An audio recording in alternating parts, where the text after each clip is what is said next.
I am Ergo Proxy, the agent of death. Ergo Proxy is an absolutely beautiful series and I loved it. There's so much mastery on so many different levels, from the cinematography to the writing, from the character development to the deep philosophical and psychological inquiries taking place beneath the surface, to the mystery being developed, to the cyberpunk elements. Across the board, everything that Ergo Proxy delves into and presents you with is highly experimental, but it has a purpose and it works so well and it's highly unique. The best way I can describe the presentation of this series is like a large-scale puzzle with, some dummy pieces thrown in there to throw you off base, and the picture that you're actually trying to put together with this puzzle being obscured until the very end. And in that way, the mystery and the progression of the actual plot is superb in the way that the story takes place and is unraveled. And all the pieces to the puzzle, for the most part, are handed to you from the very beginning, and it's really up to you to do the work. And if you are very attentive, you can discover things and infer them before it even happens, which is something that I really love. If you love theory crafting, if you love trying to guess what happens next before it happens, if you like delving into, the deeper context of a series that has a lot of content in terms of philosophical and psychological inquiry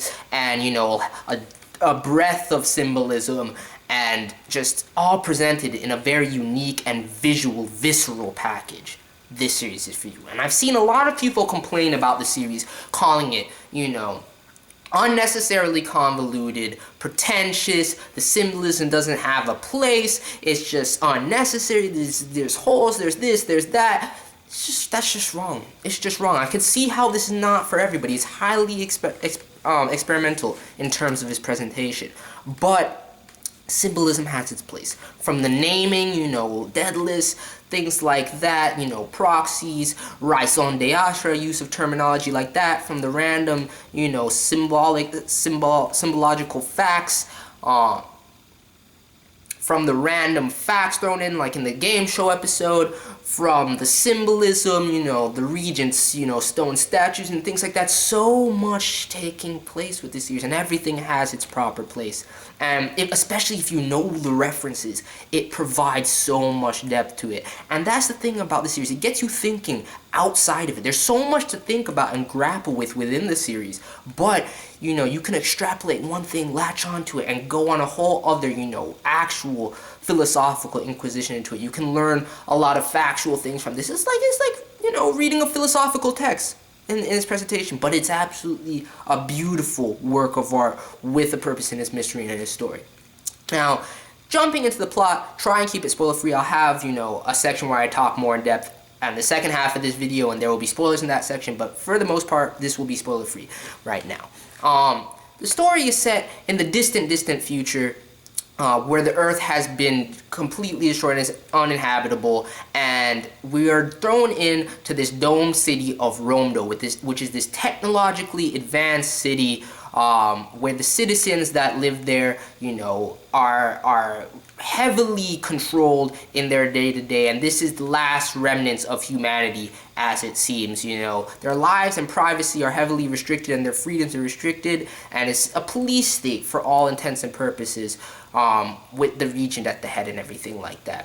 And the human beings in this city have these mechanical, android companions called AutoReivs, and AutoReivs assist in all kinds of day-to-day function. And the series starts off with our main female protagonist, Ridu, Rael, whatever you want to call her, and she's investigating a series of murders and everything like that. And as this is going on, a mysterious virus starts to take root, known as the Cogito virus, which is causing all the AutoReivs within Romdo to become self-aware, gain, a conscious and a ghost for all intents and purposes, a spirit, and, be questioning things and acting off base, acting outside of their programming. And that's how the series starts off. Real is investigating all of these things. She's part of the intelligence bureau. Her grandfather is the regent, the head of this city, who is in control.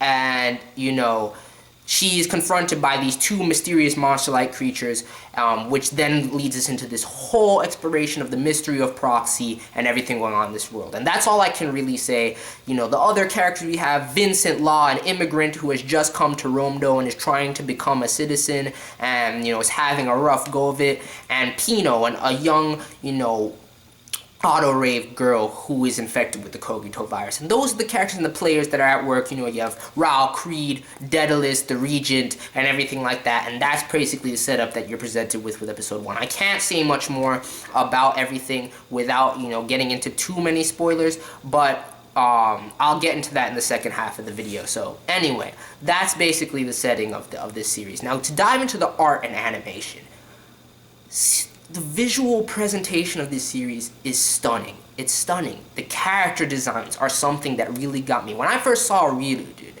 I was just like, this fucking sexy, gothic goddess. Personality left much to be desired, but she really grew on me, and that's something that I'll get to in a second with the writing and the development of the story. But the artwork, in terms of the color palettes, use these dark, you know, very visceral tones and everything like that, portraying the dystopian, you know, dark, ravaged earth and future that is presented in this world.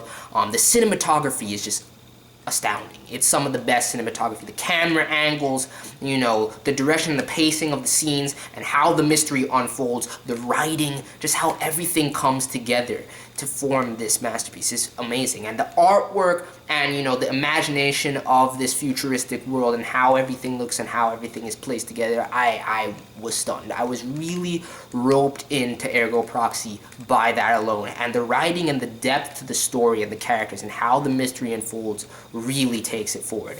Now, the characters and the development is something that is amazing with this series. For example, Riru, Rael, whatever you want to call her. I call her Riru. Riru, I really didn't like, I couldn't decide whether I liked her or not. She's presented as such, you know, a pompous, cocky bitch, honestly, straight up. And it was because she was too stupid in her job and how she operated for me to actually warrant her acting like this. And I was just going back and forth. I was like, I like the way she looks, but she acts like this. And then she does something that I actually really approve of. I'm like, oh, snap, she's growing on me. And then she goes back. And about until episode 15, I was going, you know, back and forth on Rilu, but she really grows and develops throughout her journey, and by episode 15, I'm just like, I actually really love Real's character. Vincent, you know, some people see Vincent, he's presented, Vincent's one of the most mysterious characters, is all I can really say in this portion of the video. Vincent is highly mysterious, and, you know, his base persona, you see him as somewhat of a coward, seems kind of sniveling and everything like that, but the mystery surrounding Vincent and how everything progresses, he's such a deep character and how he grows and, you know, develops throughout the series. My favorite character by far is Pino. Fucking Pino, just the way that the world is presented through her eyes, and, you know, the philosophical questions like, you know, inquisitions into death with certain episodes, you know, trying to understand identity, bonds with certain characters and everything like that, and just her demeanor and her playful nature and everything about her, just the air she has. I love fucking Pino, dude. The Smileland episode is one of my favorite episodes of Ergo Proxy, honestly, and just what it does for the series. Alongside with the game show episode, some people think those episodes are out of place. I beg to differ. And overall, the series really is something that you can go into and find something new every time. It deserves rewatch after rewatch. It really does, honestly. It's not the greatest thing ever. I'm not saying that by any means. I'm not trying to fanboy or overhype this thing. I'm looking at this from an objective lens, and I actually really want to rewatch. I'm going to rewatch the dub probably in a couple months, because I watched it subbed and I've heard the dub is really good as long as it fixes fucking Daedalus's voice. If Daedalus, I'll get into Daedalus in the second half. But, you know, as long as it fixes those things, I'll be fine with it. However, whenever you go into Ergo Proxy, I feel like there's just so much more I can discover and look back. I want to see with the fresh perspective and all the reveals that take place and the mystery being unraveled with the last couple of episodes. I want to go back, because there's some things as you go along, you're just like, if you're something like me and you like to theory craft, you like to try and figure out what's going on before it happens. I'm like, oh, I called that. And then some things I'm like, wait, what? And I'm just like, dude, like, I'm going to go back and watch this, and I'm probably going to find some new elements and things that I just never noticed. And plus, with the deeper questions and underlying themes of the series, there's always something new to latch onto, you know? The series is dealing with questions of truth, identity, the human nature, you know, the desire for love, loneliness, destructive tendencies, you know, the purpose of humanity and the individual's purpose, the raison d'etre, and why they're alive, and you know, beings with the AutoReivs and everything like that. Just so much inspection. And this series, you know, while it makes you think heavily and work at, you know, unraveling the mystery, even when everything is laid out in front of you, you still have to piece it together yourself. There's even moments that provoke you to think outside of the series, like I said, and it's straight up like a philosophical novel or something like that, where you're thinking about, you know, elements of real life and things that where it just takes your mind to, where it's beautiful in that way, and the experience is amazing. The music is the last thing that I want to talk about of this first half of the review. The opening, dude. Fucking Kitty by Monorail. I love that song, dude. I love that song, and the opening animation really showcases the experimental nature of this show, the blend and the greatness of the cinematography, the blend of, you know, the real world imagery mixed and overlaid with the 2D art style just looks superb. The ending, all I can say is I'm a Radiohead fanboy. I've been a Radiohead fan for years, and it was beautiful. And the BGMs and the soundtrack of the series really sets the tone and, you know, the dark tone of this world and the nature of the series, and it's fucking awesome. It's fucking beautiful. I love the music in this series, hands down. It really got to me. I call it my Ergo Proxy lullabies because I watched this series over the last month, one episode every night before I went to sleep, and it actually kept me up because I was always thinking about each episode a little while before I went to sleep. But I digress. So that's pretty much my review, spoiler-free, in a nutshell, of Ergo Proxy. Definitely check it out if you have not seen it.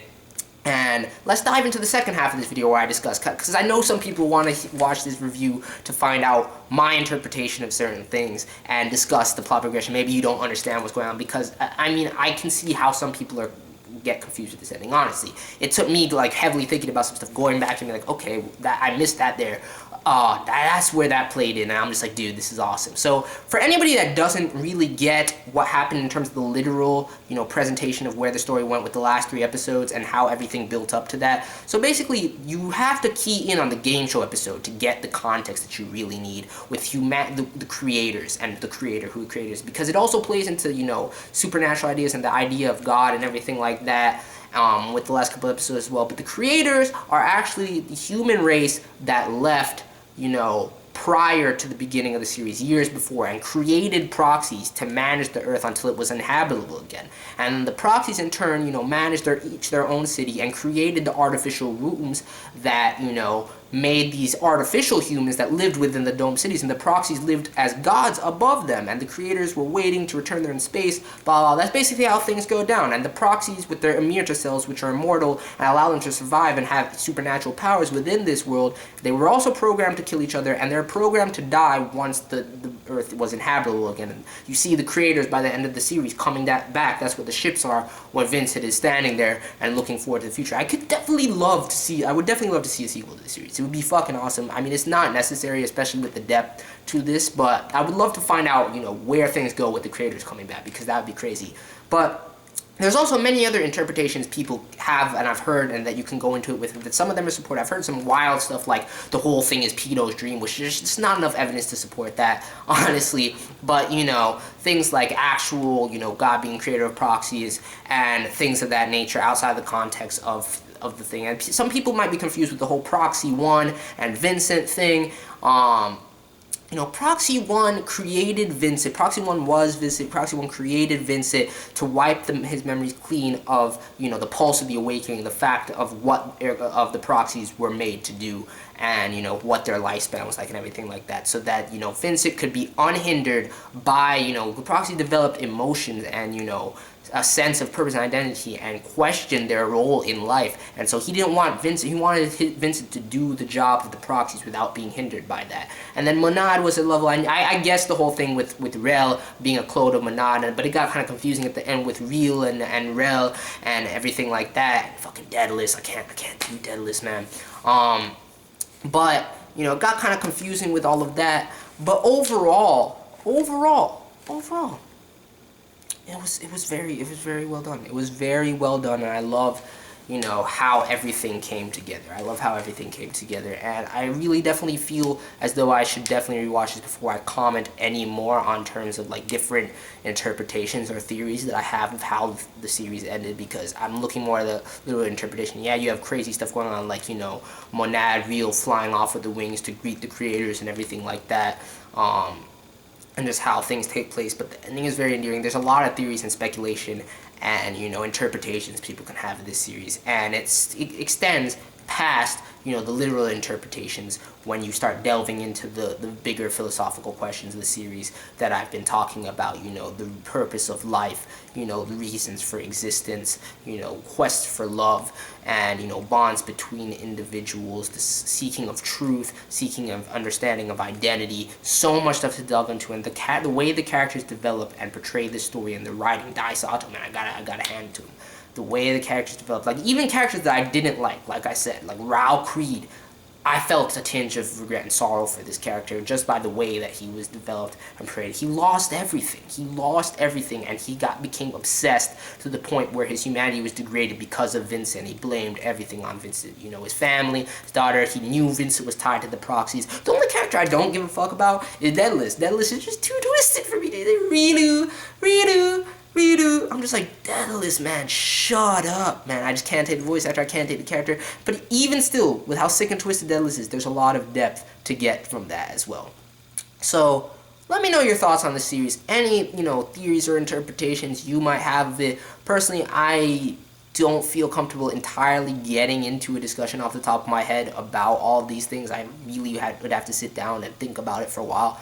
In terms of how I want to analyze it, and I'm going to do a second rewatch, so I might make another video in the future, not really a review, but a discussion about Ergo Proxy, where I talk about everything like this, and, you know, that won't be spoiler free. It'll just be a straight up discussion grappling with all the deeper themes of Ergo Proxy and everything like that, because I really enjoyed it, and just the amount it made me think and, you know, question certain elements of life, even outside of the series, and how it made me work to unravel the mystery is something that I really love with stuff like this.